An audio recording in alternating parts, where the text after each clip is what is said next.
ಮುಖ್ಯಮಂತ್ರಿಗಳು, ಹಣಕಾಸಿನ ಸಚಿವರು ಸಿದ್ದರಾಮಯ್ಯನವರು ಮಂಡನೆ ಮಾಡಿರ್ತಕ್ಕಂತ 16ನೇ ಹಾಗೂ ಅವರ ಕೊನೆಯ ಬಜೆಟ್ ನಿನ್ನೆ ಮಂಡನೆ ಮಾಡಿದ್ದಾರೆ. ನಿಜವಾಗಿಯೂ ಸಹ ಬಹಳ ನಿರಾಶಾದಾಯಕವಾಗಿದೆ. ನಾನು ರಾಜಕೀಯ ಕಾರಣಕ್ಕೋಸ್ಕರ ಈ ಮಾತನ್ನ ಹೇಳ್ತಾ ಇಲ್ಲ. ರಾಜ್ಯದ ಅಭಿವೃದ್ಧಿಗೆ ಪೂರಕವಾಗಿ ಈ ಬಜೆಟ್ ಇಲ್ಲ ಅಂತಕ್ಕಂಥದ್ದು ಸಾರ್ವತ್ರಿಕವಾಗಿ ಕೇಳಿ ಬರ್ತಾ ಇದೆ. ಈ ಬಜೆಟ್ನಿಂದ ಈ ನಾಡಿನಲ್ಲಿರ್ತಕ್ಕಂಥ ಕೃಷಿಕನಿಗಾಗ್ಲಿ, ಕೃಷಿ ಕ್ಷೇತ್ರಕ್ಕಾಗ್ಲಿ, ಯುವಕರಿಗಾಗ್ಲಿ, ಮಹಿಳೆಯರಿಗಾಗ್ಲಿ ಅಥವಾ ಬಡವರಿಗಾಗ್ಲಿ ಯಾವುದೇ ರೀತಿಯ ಅನುಕೂಲ ಇವರ ಬಜೆಟ್ ನಿಂದ ಆಗೋದಕ್ಕೆ ಸಾಧ್ಯ ಆಗೋದಿಲ್ಲ.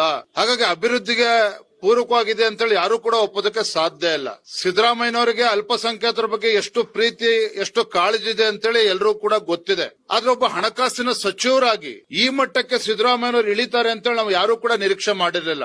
ಇವತ್ತು ಮುಸ್ಲಿಂ ವಿದ್ಯಾರ್ಥಿಗಳಿಗೆ ಹೊರದೇಶಕ್ಕೆ ಹೋಗ್ತಕ್ಕಂತ ಮಕ್ಕಳಿಗೆ ಇವತ್ತು 20 ಲಕ್ಷ ಇದ್ದದಂತ 30 ಲಕ್ಷಕ್ಕೆ ಏರಿಸಿದ್ದಾರೆ. ಯಾಕೆ ಹಿಂದೂಗಳಲ್ಲಿ ಯಾರು ಆತರ ಕೊಡಬೇಕು ಅಂತ ಅನ್ನಿಸ್ಲಿಲ್ವಾ ಸಿದ್ದರಾಮಯ್ಯನವರೇ? ಇವತ್ತು ಮುಸ್ಲಿಂ ಮಹಿಳೆಯರಿಗೆ ಸೆಲ್ಫ್ ಡಿಫೆನ್ಸ್ಗೋಸ್ಕರ ಬಜೆಟ್ ಅಲ್ಲಿ ಇವತ್ತು ಹಣವನ್ನ ಮೀಸಲಿಟ್ಟಿದ್ದಾರೆ. ಯಾಕೆ ಸಿದ್ದರಾಮಯ್ಯನವರೇ ಹಿಂದೂಗಳಲ್ಲಿ ಇರ್ತಕ್ಕಂತ ಮಹಿಳೆಯರಿಗೆ ಇವತ್ತು ಸೆಲ್ಫ್ ಡಿಫೆನ್ಸ್ಗೋಸ್ಕರ ಅವ್ರಿಗೊಂದು ಆತ್ಮಸ್ಥೈರ್ಯ ಕೊಡ್ತಕ್ಕಂತ ಯೋಜನೆ ಹಿಂದೂಗಳಿಗೆ ಕೊಡಬೇಕು ಅಂತ ಸಿದ್ದರಾಮಯ್ಯನವ್ರಿಗೆ ಯಾಕೆ ಅನ್ನಿಸ್ಲಿಲ್ಲ? ಒಂದ್ ರೀತಿ ಅಲ್ಪಸಂಖ್ಯಾತರಿಗೆ ಪ್ರತ್ಯೇಕ ಬಜೆಟ್ ಅನ್ನ ಮಂಡನೆ ಮಾಡ್ಲಿಲ್ಲ ಅನ್ನೋದು ಬಿಟ್ರೆ ಇನ್ ಎಲ್ಲಾ ಅಂಶಗಳು ಕೂಡ ಈ ಬಜೆಟ್ ಅಲ್ಲಿ ಇದೆ. ಅಲ್ಪಸಂಖ್ಯಾತರನ್ನ ಓಲೈಕೆ ಮಾಡ್ತಕ್ಕಂಥದ್ದು ಅಷ್ಟೇ ಅಲ್ಲ, ಅಲ್ಪಸಂಖ್ಯಾತರನ್ನ ತೃಪ್ತಿ ಪಡಿಸೋದಕ್ಕೆ ಹೋಗಿ ಧರ್ಮಗಳ ಮಧ್ಯೆ ವಿಭಜನೆ ಮಾಡ್ತಕ್ಕಂಥ ದುಸ್ಸಾಹಸಕ್ಕೆ ಸಿದ್ದರಾಮಯ್ಯನವರು ಕೈ ಹಾಕಿದ್ದಾರೆ. ಹಿಂದೂಗಳು ಮುಸಲ್ಮಾನರನ್ನ ಹೊಡಿತಕ್ಕಂತ ಕೆಲಸಕ್ಕೆ ಅವರು ಸಿದ್ದರಾಮಯ್ಯನವರು ಕೈ ಹಾಕಿದ್ದಾರೆ.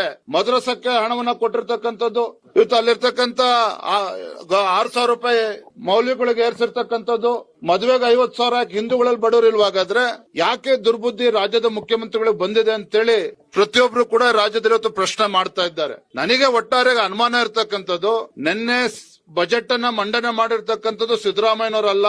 ಈ ಬಜೆಟ್ ಅನ್ನ ಮಂಡನೆ ಮಾಡಿರ್ತಕ್ಕಂಥದ್ದು ಜಮೀರ್ ಅಹಮದ್ ಖಾನ್ ಅವರು. ಇವತ್ತು SCP, SP, TSP ಹಣ ಈಗಾಗಲೇ 25,000 ಕೋಟಿಯನ್ನ ಬೇರೆ ಬೇರೆ ಕಾರ್ಯಕ್ರಮಗಳಿಗೆ ಯೋಜನೆಗಳ ವರ್ಗಾವಣೆ ಮಾಡಿಕೊಂಡಿದ್ದಾರೆ. ಯಾವ ಹಣ ಪರಿಶಿಷ್ಟ ಜಾತಿ, ಪರಿಶಿಷ್ಟ ಪಂಗಡಗಳ ಆ ಮಕ್ಕಳಿಗೆ ಆರ್ಥಿಕವಾಗಿ, ಶೈಕ್ಷಣಿಕವಾಗಿ, ಸಾಮಾಜಿಕವಾಗಿ ಎತ್ತುವಂತ ಕಾರ್ಯ ಆಗ್ಬೇಕಾಗಿತ್ತು ಹಣವನ್ನ, ಅದನ್ನು ಕೂಡ ಡೈವರ್ಟ್ ಮಾಡಿರ್ತಕ್ಕಂಥದ್ದು. 1,16,000 ಕೋಟಿ ಸಾಲ ಇವತ್ತು. ಯಾವ ಸಿದ್ದರಾಮಯ್ಯನವರು ಮೊದಲ ಬಜೆಟ್ ಅನ್ನ ಮಂಡನೆ ಮಾಡಿದಾಗ ಸರ್ಪ್ಲಸ್ ಬಜೆಟ್ ಅನ್ನ ಮಂಡನೆ ಮಾಡಿದ್ರು, ಅದೇ ಸಿದ್ದರಾಮಯ್ಯನವರು ತಮ್ಮ ಅಂತಿಮ ಬಜೆಟ್ ಅನ್ನ ಮಂಡನೆ ಮಾಡಿದಾಗ 1,16,000 ಕೋಟಿ ರೂಪಾಯಿ ಸಾಲವನ್ನ ಮಾಡಿರ್ತಕ್ಕಂತ ಒಂದು ಬಜೆಟ್. ನನಗನ್ಸ್ತದೆ ಯಾವುದೇ ಒಬ್ಬ ಅನುಭವಿ ಮುಖ್ಯಮಂತ್ರಿಗಳು ಅಥವಾ ಅನುಭವಿ ಹಣಕಾಸು ಸಚಿವರು ಇಂಥ ಬಜೆಟ್ ಅನ್ನ ಕೊಡೋದಕ್ಕೆ ಸಾಧ್ಯ ಇಲ್ಲ.